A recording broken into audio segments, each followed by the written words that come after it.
The vast, cold emptiness of space stretched before me as I stood at the bridge of the dreadnought Xanathar, the flagship of the Glithrix Empire. The planet below, Earth, appeared no more than a pale blue dot. A pale blue dot that would soon kneel before the might of our glorious empire. Commander Vkra, the voice of my second-in-command, Starl, broke my thoughts. The final preparations are complete. The invasion fleet is ready. I turned slowly, my many eyes scanning the tactical projections displayed before me. Ships of all sizes, from battlecruisers to land assault craft, hovered just beyond the planet's gravitational pull. All systems were operational, all weapons primed for the final strike. The humans, those fragile creatures, had no idea what was about to hit them. This would be nothing short of an annihilation. They are weak, I said dismissively, my voice echoing through the chamber. Their technology is primitive at best, their society fractured and disorganized. They will break in the face of our might. I could feel the familiar rush of superiority wash over me. The Glithrix Empire had conquered hundreds of worlds, hundreds of species, and Earth would be no different. I observed the projections once more, a series of human cities scattered across the planet's surface. Pathetic. What was left of their civilization? A handful of crumbling governments, millions of squabbling tribes, and the delusion that they were in control of their destiny. Their culture is nothing more than a collection of absurdities, Starl commented, his voice laced with distaste. Their history is filled with violence, contradiction, and self-destructive impulses.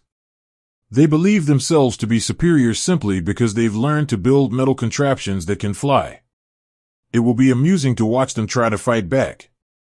I chuckled, my mandibles clicking in amusement. Indeed. We will bring their cities to the ground in a matter of days. No resistance will be left standing. Let the demonstration begin. Orders were swiftly given. Our invasion would not be some long, drawn-out affair. We would strike fear into the hearts of these pitiful creatures with a demonstration of power, one that would show them the futility of resistance.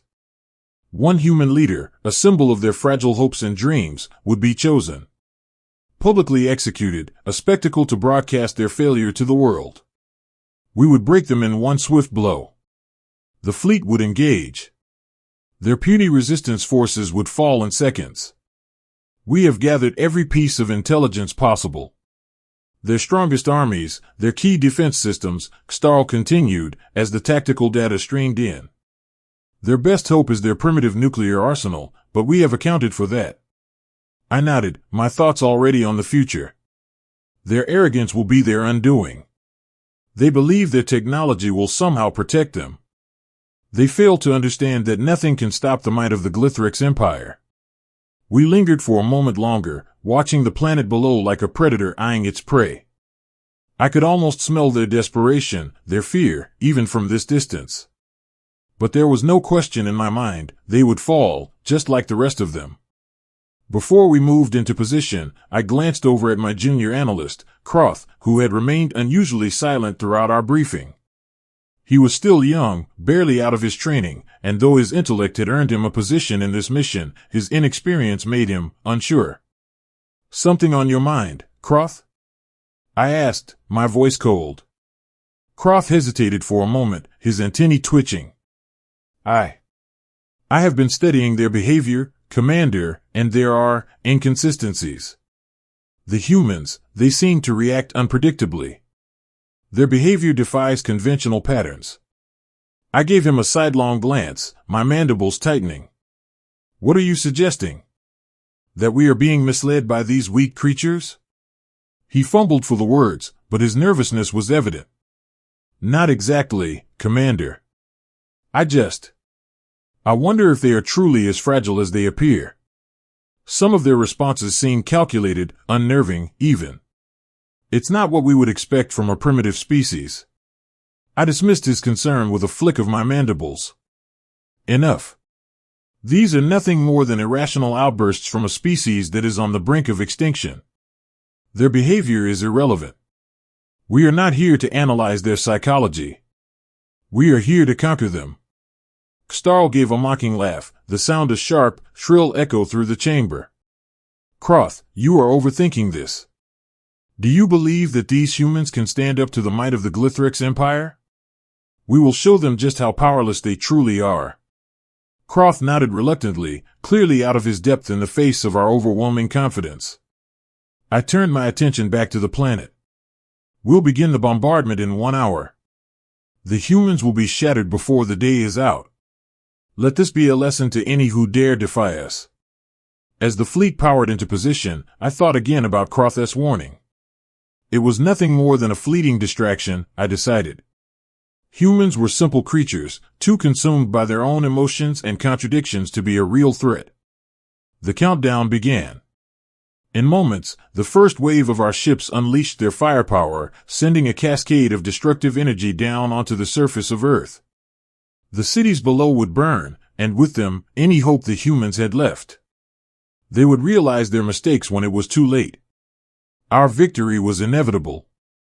The invasion had gone exactly as planned, far more efficiently than we could have hoped. The humans, in all their so-called bravery, had been nothing more than a brief inconvenience. Every city that had resisted us was quickly reduced to rubble, their towers of glass and steel crumbling beneath the might of our bombardments. The skies had been blackened with the ashes of their once proud civilizations. I watched, detached, as the holographic images of Earth's cities fell. Our tactics were flawless. The alien fleet had engaged the human defense systems, easily tearing through their defenses. What they had called fighter jets were nothing more than toys, useless against our advanced weaponry. We've eliminated over 75% of their defense structures in the first hour, Starl reported, his tone one of quiet satisfaction. Their air force has been decimated. Ground forces are scattered. Resistance is collapsing. I nodded, flicking my mandibles in approval. It's almost too easy, I remarked, my voice rich with disdain. They are truly pitiful. But there was something else on my mind, an unsettling thought that lingered in the back of my mind.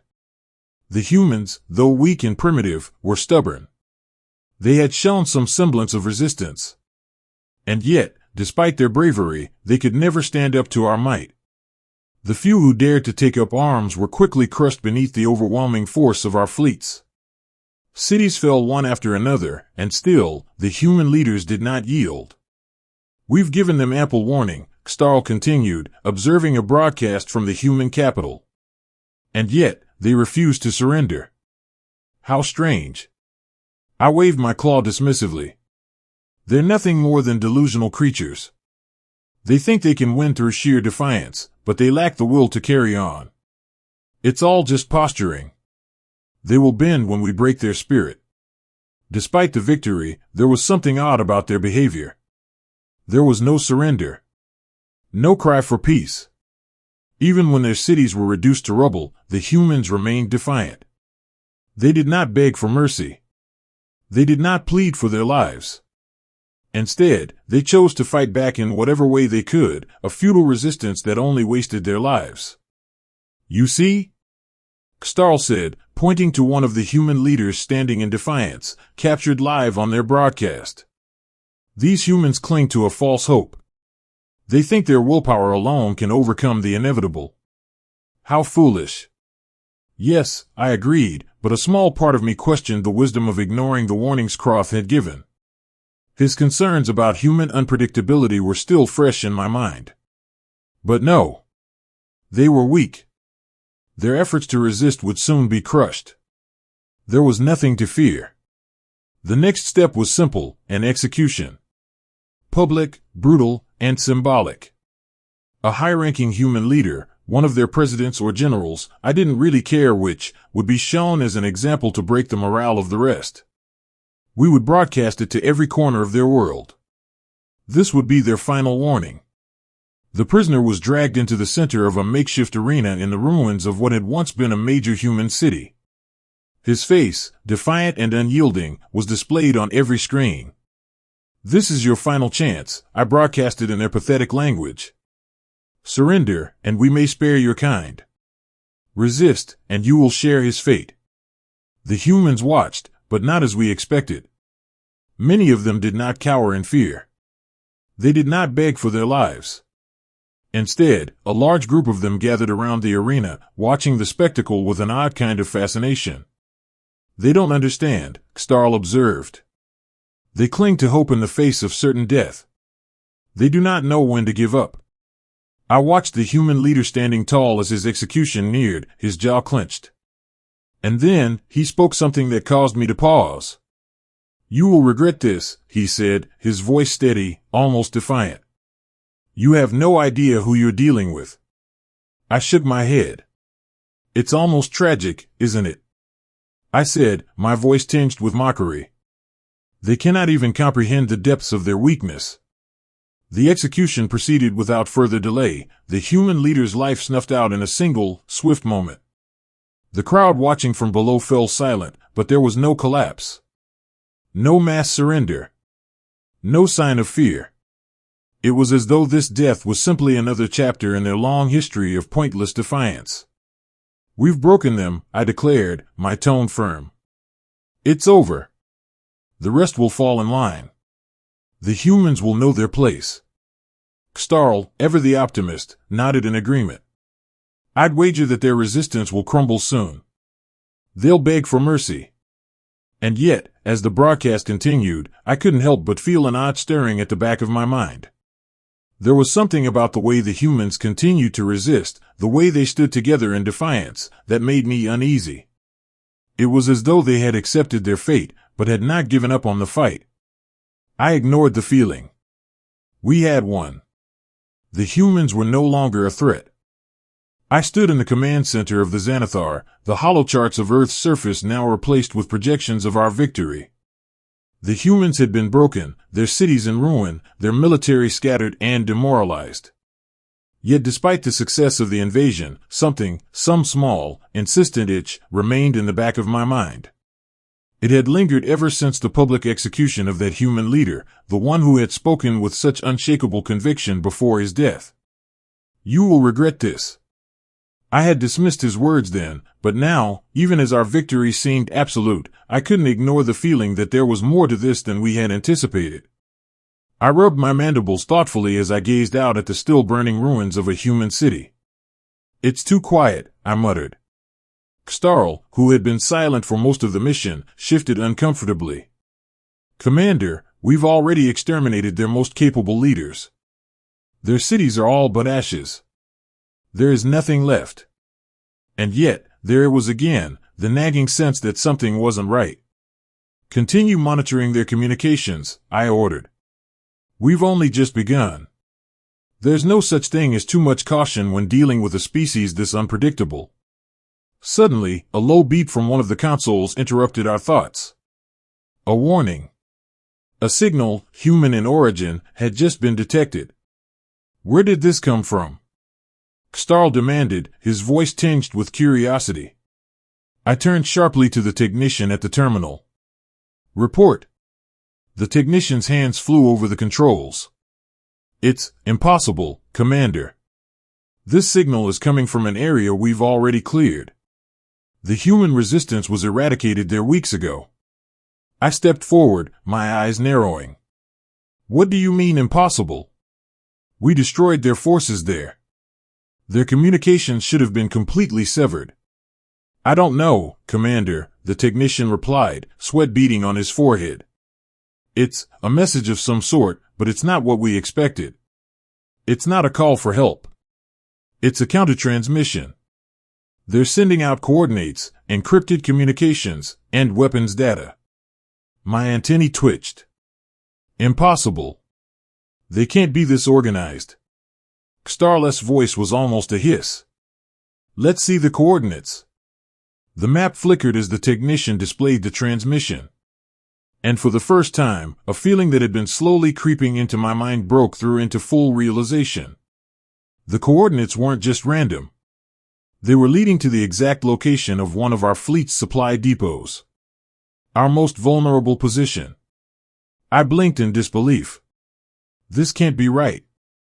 The human forces there were wiped out. There's nothing left but rubble. Starless' expression shifted from smug confidence to concern. "Then explain this," he muttered. A low, almost imperceptible hum began to resonate through the hull of the ship. I paused, my eyes narrowing in instinctive suspicion. What's happening? Shields dropping to 40%, a voice from the console reported, strained. We're being hit by something. I could feel the tremor of the ship as it shook under the pressure. But this wasn't a typical bombardment. The vibrations were strange, rhythmic, almost calculated. The technician spoke again, his voice trembling. Commander, we're being targeted by their weapons. The humans have adapted. They've reverse-engineered our technology. It's coming from the surface. My heart raced as I turned to face the screen again. In one of the human settlements that we thought had been thoroughly decimated, an unmistakable pattern emerged on the visual map. Human-operated ships, each displaying markings we had never seen before, suddenly activated. Small but precise, their movements didn't reflect the typical chaos of an insurgency, but something far more deliberate. Activate the countermeasures. I barked, my tone sharp with sudden urgency. Too late. We were already under fire. A barrage of energy blasts ripped through the ship, shaking the foundation of the Xanathar. Sparks flew from the consoles, and the walls seemed to groan under the pressure. Sir, we're losing power, another technician screamed. Starless' voice shook as he yelled, this isn't possible. These humans, they've trapped us. The battlefield had changed in an instant. No longer were we the invincible force we had been moments ago. These humans, these primitive, ridiculous creatures, had outwitted us. I gritted my teeth. Prepare for evasive maneuvers.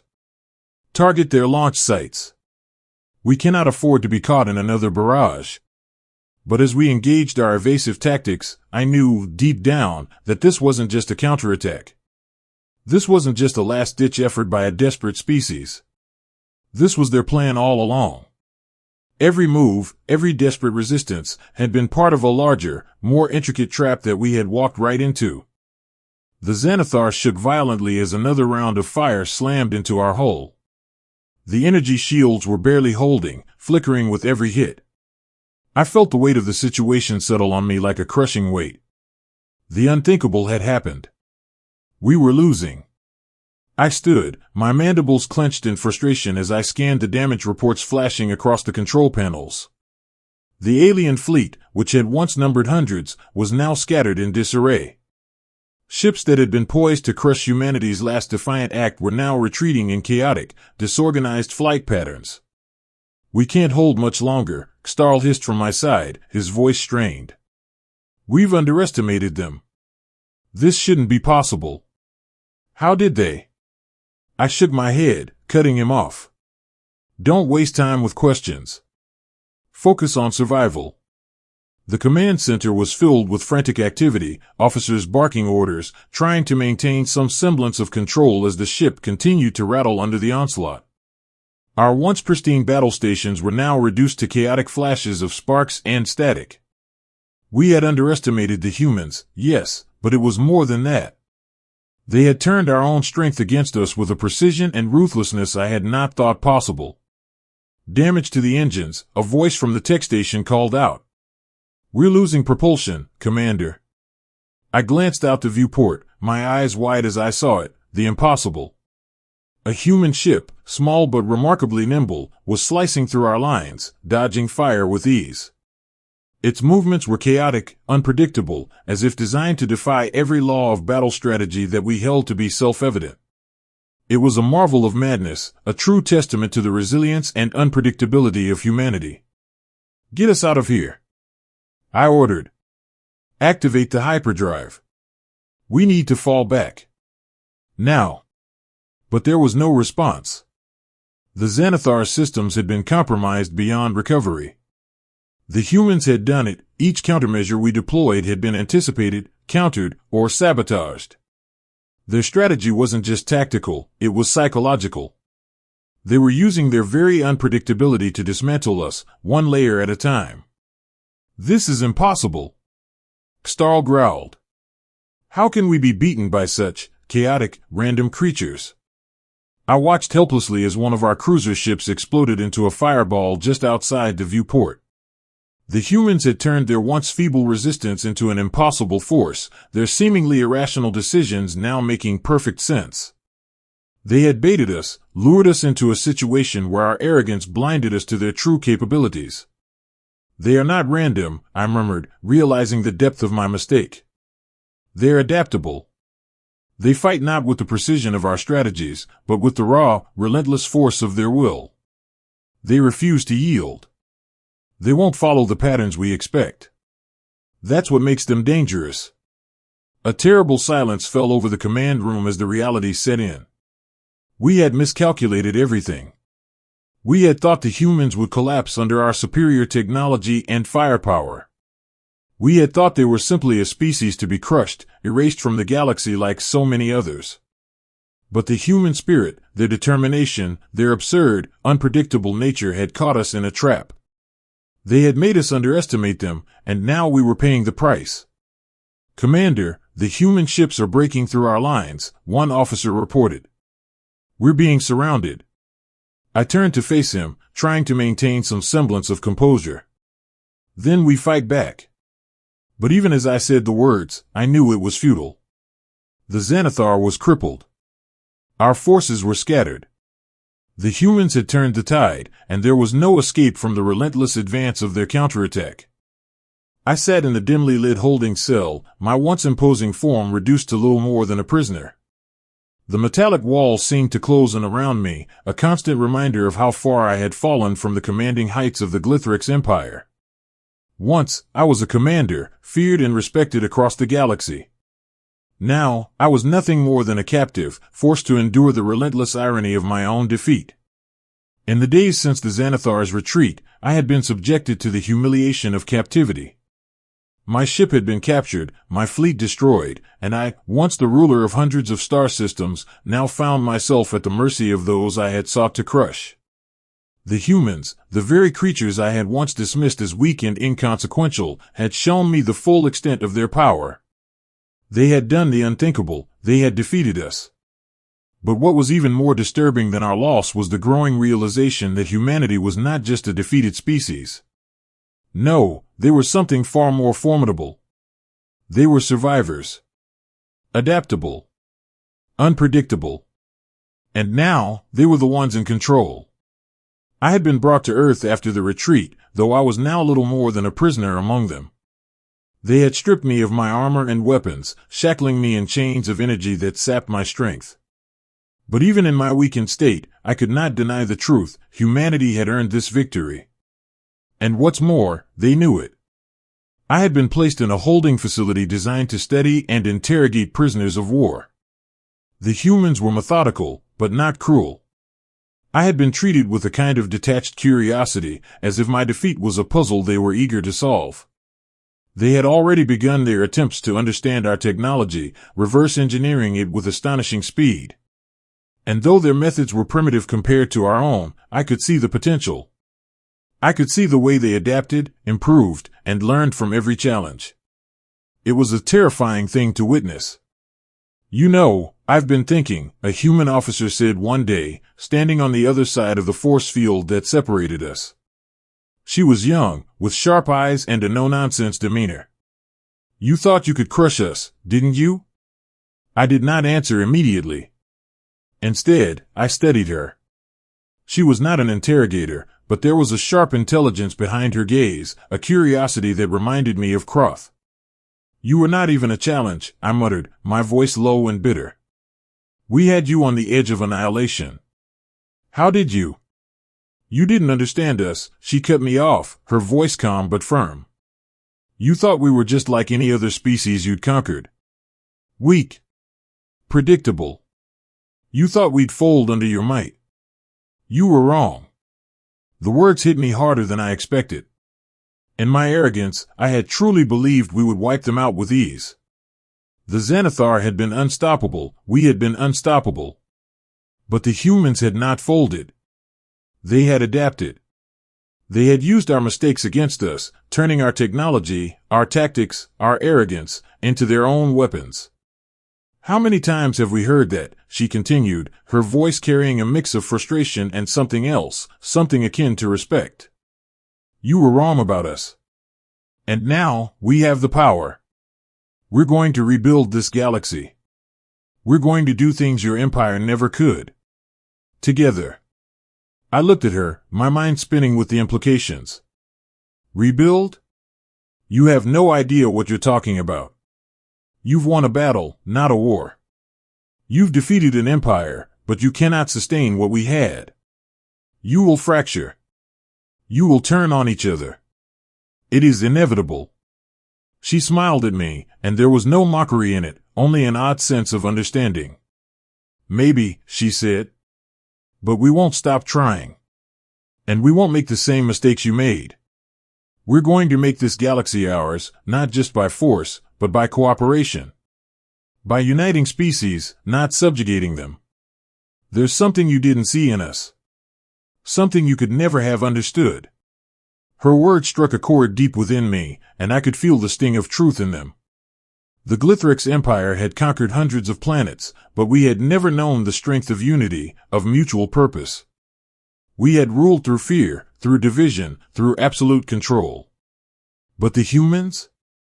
They had something different. Something that had not only saved them from certain extinction but had allowed them to push us to the edge of defeat. They had something we could never have anticipated, the power of unity. And now, as I sat in this prison, I realized that my empire, with all its power and technology, had failed to account for that singular truth. We had dismissed the humans as nothing more than an amusing curiosity. We had thought they were no more than a speck in the vast universe, easily crushed beneath our boot. I was wrong. The galaxy would never be the same. The balance of power had shifted. No longer were we the apex predators of the universe. Now, humanity stood at the forefront, ready to shape a new order, one that no longer bowed to the rule of empires and tyranny. I had been defeated, yes. But I also had a new understanding of what had happened.